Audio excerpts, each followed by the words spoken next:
support the Coronavirus Fund for providing medicines, personal protection items and testing equipment, said the Health Ministry, which registered the firm's applications.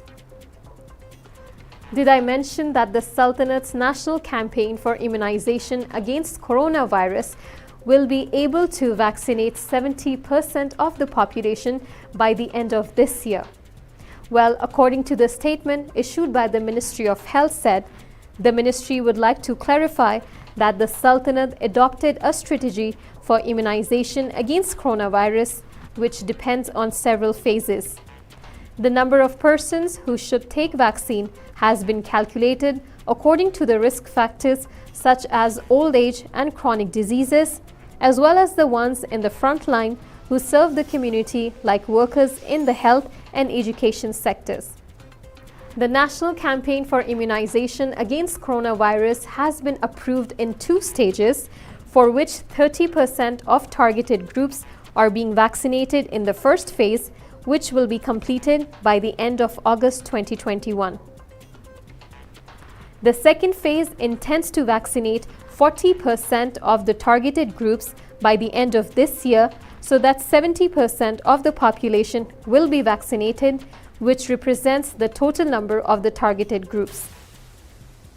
Therefore, Ministry of Health has contracted with several firms to provide the vaccines in order to achieve the national strategy for immunization against coronavirus. Now, within the strategic partnership between the government and the private health sectors, and due to the great efforts made by the private sector, it has been decided that these private institutions could participate in the national campaign for immunization under the Ministry of Health conditions and regulations. These private institutions will administer vaccines for their employees along with the companies and authorities' employees. The vaccine prices were determined on the basis of the costs, shipping charges, storage, and logistics, and according to the types of the vaccines and manufacturers' requirements. In this regard, arrangements have been made by Badr Sama Hospital in the Sultanate, which I'll be telling you in detail about after this quick commercial break.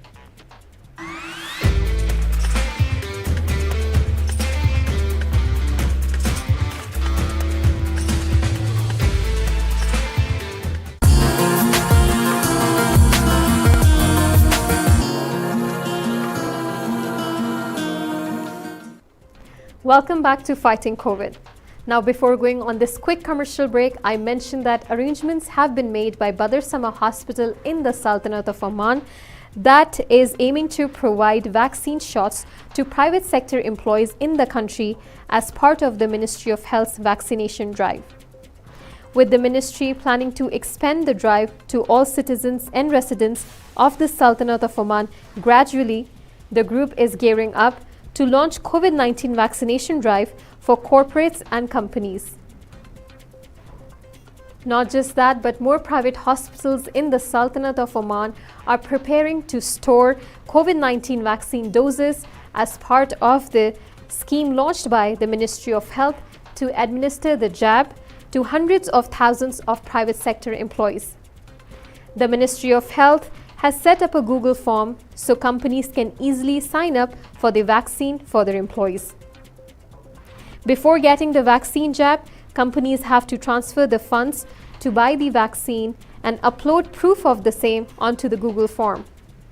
Payments can be made at the National Bank of Oman, which has been allocated to the COVID-19 Pandemic Vaccine Fund. In terms of the cost, Anis Pient, the Assistant Manager for Business Development at NMC Healthcare Oman, said that the company has to pay 20 Omani Riyals per dose, including 3 Omani Riyals administrative fee. Now, this means that it is going to cost 46 Omani Riyal per person to receive both doses. A doctor at another clinic in Burqa said they had registered to be part of the network through which vaccines are to be distributed to private sector companies, but were waiting for more details from the Ministry of Health before accepting registrations.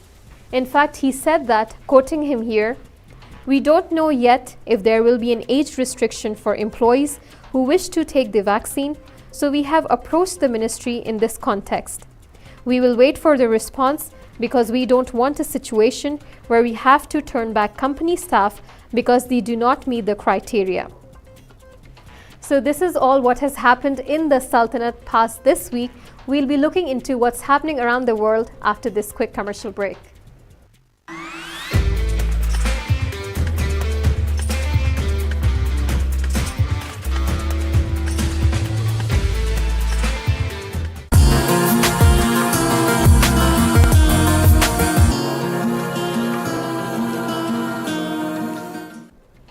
Welcome back to TTV. You're watching Fighting COVID.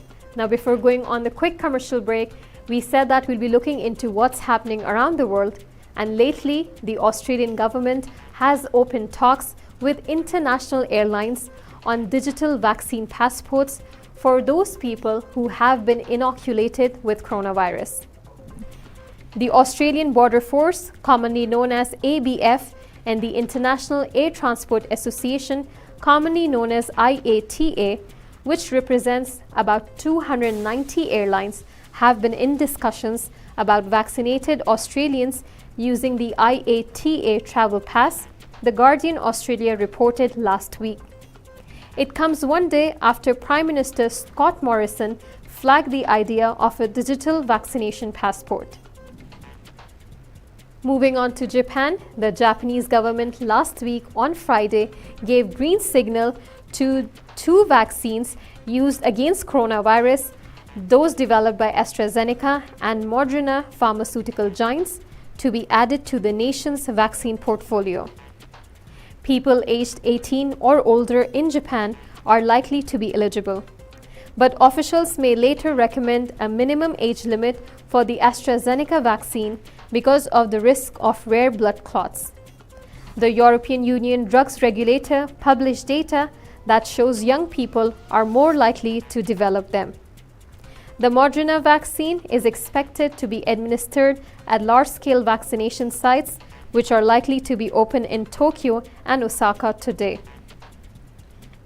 Moving on, and as of Monday, India has registered 220,000 new coronavirus infections in a single day, the lowest in around 38 days, pushing the total tally to 26,752,447, while the death toll crossed the 300,000 mark. On the other hand, Chile will lift its lockdowns in 13 towns today and continue to gradually ease pandemic restrictions across the country, despite detecting more than 7,600 new coronavirus cases in one day, Health Minister announced last week on Thursday. Among the towns currently under lockdown, 3 are located within the metropolitan region, home to the capital Santiago. These localities will advance to Phase 2, which means lockdown measures will be enforced only on weekends, and restaurants and recreational centers will be able to operate from Monday to Friday, but not at full capacity.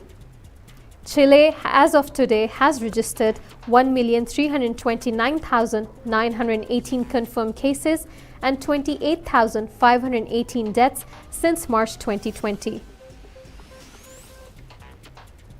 Moving on to Africa. Africa's rollout of coronavirus vaccine is being undermined by supply shortages and financial difficulties, the African Regional Office of the World Health Organization said last week on Thursday. In fact, the office in the African region issued a statement stating that while limited supplies of doses are hampering the large-scale rollout of vaccines, funding for operational costs is also a critical barrier. 8 countries have used up all their vaccines, but over 20 countries have administered less than 50% of their doses. Now, this was said by the office, listing other delaying factors such as a shortage of vaccinators, weak communications, and suboptimal training. According to the WHO's regional office, the vaccine shipments to the continent through the COVAX program has been stopped. Africa is said to have received only 18.2 million doses, about a quarter of the 66 million that it expected. Till date, 49 African countries have received a total of over 40.7 million doses from various sources. A total of 48 countries have administered more than 24.6 million doses, but only 5.6 million people have been fully vaccinated to date. COVAX is providing its share of vaccines for free to lower-income countries, but there are other significant costs. According to the statement by the official from WHO, it is estimated that 60% of every dollar spent on delivering vaccines is needed for operations. The World Bank calculates that on top of the money needed to buy enough vaccines to ensure adequate protection from coronavirus, another $3 billion is required to deliver the vaccines into the arms of the people. Well, this was all from our Fighting COVID segment today. We'll be seeing you again tomorrow at 2 p.m. with Midday Update, where I'll be sharing all the latest updates and news your way. Stay tuned and keep watching TTV.